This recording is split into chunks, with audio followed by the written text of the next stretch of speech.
Well, I had a little sort of a musical career, so I've got a section entitled My Musical Career.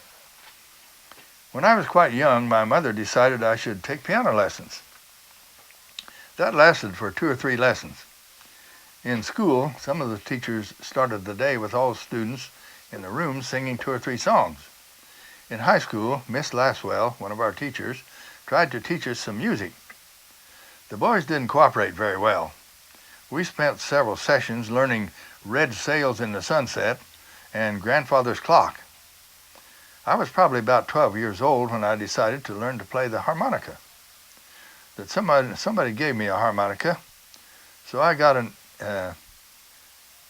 an instruction book and learned the basics, and then mostly just played by ear. We didn't have radios and cars in those days, so my family listened to my harmonica playing as we drove around the country. About the time I graduated from high school, the Hensley boys, Max played the guitar and sang, and Neil played the mandolin. And they had an invitation from their uncle to provide music at a meeting in Alhambra. They needed a little help, so I went along to play the washboard and a little harmonica, and Brother Keith played the tub bass. We called ourselves the Rambling Rubes. Elmer Fenton, who played the guitar and sang, joined us, and we entertained at the Farm Bureau annual meeting in Greenville that year. The farm advisor was rather critical of our musical ability, and he suggested that we change our name to the Polecat Orchestra, which we did. Most of our performances were at cemetery picnics and box socials. Most of the one-room school held a box social each year as a fundraiser. After the entertainment, boxes of food and pies were sold to the highest bidder, who then had the privilege of eating with the girl who bought the box or pie. Sometimes the bidding became very spirited. Then they had contests at 1 cent per vote to select the man with the dirtiest feet and the prettiest girl and the most lovesick couple. And at each one of these box socials, they had entertainment, and so we provided the entertainment for several box socials. I still pick up the harmonica once in a while and play a little Red River Valley or Turkey in the Straw. Now, this was written back in 1994, so when I finish this story, I think I'll have a little more to say about my musical career, which is really not that important.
Real viable substitute for gasoline? And her dad says, sure, we already have one. She said, well, what's that? And he says, shoe leather.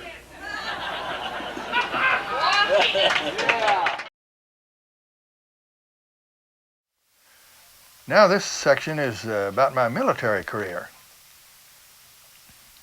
In the early 1940s, World War II became a matter of great concern. I was living at home working on the farm with my dad, and I could have received an agricultural deferment from the draft. I've always believed in compulsory military training, and I decided that when my number was drawn, I would go. One of my neighbors, Hubert Gruner, tried to make a deal with me. He was a little older than I was, and his number was a little lower, and he said, when one of our numbers comes up, let's both go. And I said, no, I'm not going until my number comes up. But when my number comes, I'm going to go. His number came up and he was called, but he was deferred because of some sort of a medical problem, so he never had to go. So he stayed home, but while he was home, he helped my dad out on the farm, helped him combine and these kind of things. On February 19th, 1942, Greyhound bus and on the east side of the square in Greenville, along with about 5 other draftees. We traveled west on Main Street on the south side of the square, and then south on 3rd Street. I distinctly remember looking back at the courthouse and wondering if I would ever see Greenville again. When you're in the Army, you do not have much control over your destiny. I spent a few days at the reception center at Scott Field, and then was sent to Camp Robinson, Arkansas for basic training. Before we got out of Belleville, the train we were on was derailed. We were traveling slow, so no cars overturned and there was no injuries. I survived the Arkansas mud and inclement weather that spring very well. Learned to march and became an expert on the firing range. I pulled KP, that's kitchen police duty, one time, and that was my only KP experience in all of my 4 years of service. After basic training, I was sent to the Tank Destroyer School at Temple, Texas. Officers were in town as construction on Camp Hood was just beginning. I was assigned as a clerk, and since the organization was very new, there were promotions available. If you did good work, I arrived there in late May, and by the time I entered the 6th class of the Tank Destroyer Officer Candidate School in early August, I had received a promotion to sergeant. I was commissioned as 2nd lieutenant November 20th, 1942. I was a 90-day wonder, just 9 months after entering. 90-day wonder means that you were in officer training school for 90 days. After entering the service, just 90 days after entering the service, I was a 2nd lieutenant. I just happened to be assigned where opportunities were available, and I took advantage of them. That winter, I went through motor school at Camp Hood. Then on April 10, 1943, I was assigned to the newly activated 658 Tank Destroyer Battalion, and I remained with this unit until it was deactivated January 15, 1946. I was assigned to battalion headquarters as personnel officer and assistant plans and training officer, and we called that S3. And that was most of the time with this battalion, but then I was assigned for a short time to the reconnaissance company as a platoon leader of the Pioneer Platoon. It was during this assignment that I came closer to losing my life than at any other time in my military career.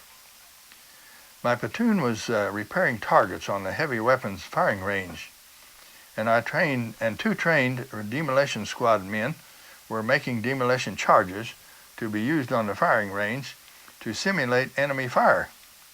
I went to the place where they were working to check on their progress, and after watching them for a few minutes, I walked away to check on the men who were repairing the targets. I had gone about 100 feet when the 85 pounds of TNT that they were working with exploded. I will never forget turning around and seeing the plume of black smoke and the hole in the ground where I had stood just a couple of minutes before. 2 young men lost their lives, and but for the grace of God, my life would have ended that day. The U.S. Army decided they had too many tank destroyer battalions, so in April 1944, our battalion was sent to Fort Ord, California, and converted to an amphibian tractor battalion. I was made company commander of C Company and promoted to captain, then transferred to headquarters company as company commander, which position I held until the battalion was deactivated after returning from overseas. Now the amphibian tractors were a machine that could travel on water and on sea, and were used mostly in the South Pacific, and that's where we eventually ended up.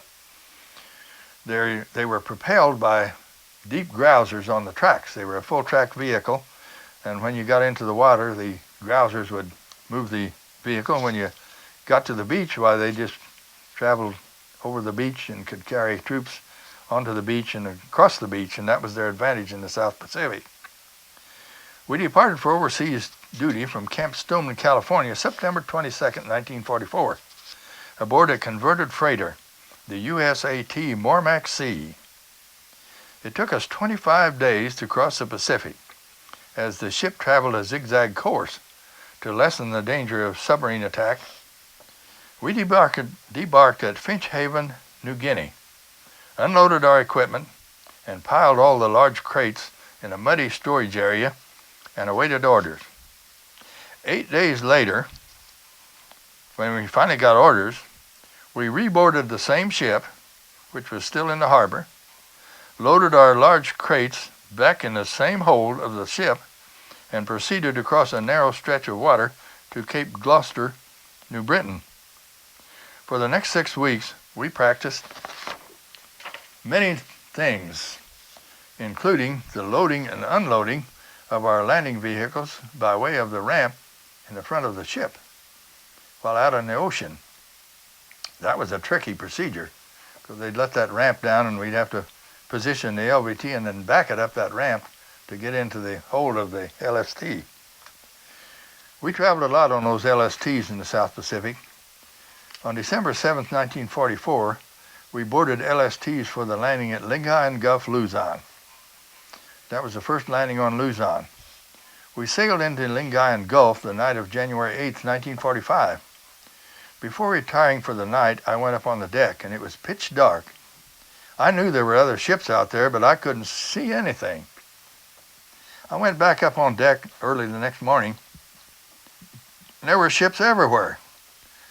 I could not believe that all those ships could have arrived under cover of darkness and not collided with each other. The big battleships were shelling the beach, and when those shells would land, it just looked like the whole beach would rise up and drop down. You couldn't believe that anybody could survive. And Japanese suicide planes were in the air. One hit a cruiser pretty close to us. The landing itself was well executed, with very few casualties, and there wasn't really much opposition like there was in a lot of places in the Philippine Islands and some of those islands over there. General MacArthur waited ashore sometime that day on the same section of beach where we landed. We didn't see him, so we must have been across the beach and into the other part of the area by the time he got there.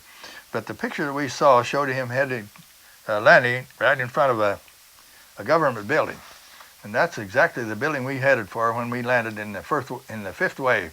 The wave that I went in was the fifth wave of the LVTs that we were in. For the next 7 months, our battalion was attached to various divisions and made several landings on many islands, including Luzon, Mindoro, Cebu, Panay, Mindanao in several places, Negros, Sanga, Palawan, Leyte, Jolo, Tawi-Tawi, and Banago. When we received word that the war had ended, we were stationed at Iloilo on Panay and attached to the 40th Division. We were training for the landing on Japan. Our mission would have been to land troops on a small island south of the Japanese mainland 5 days before the landings on the mainland to secure an airfield. We were very thankful for the atomic bomb. Our battalion returned to the United States aboard the U.S. Navy seaplane tender, the USS Albemarle, arriving in Camp Stoneman, California, where the battalion was deactivated January 15, 1946. I spent my last week in the Philippines in the hospital with an attack of malaria and was discharged just in time to board the ship headed back to the United States.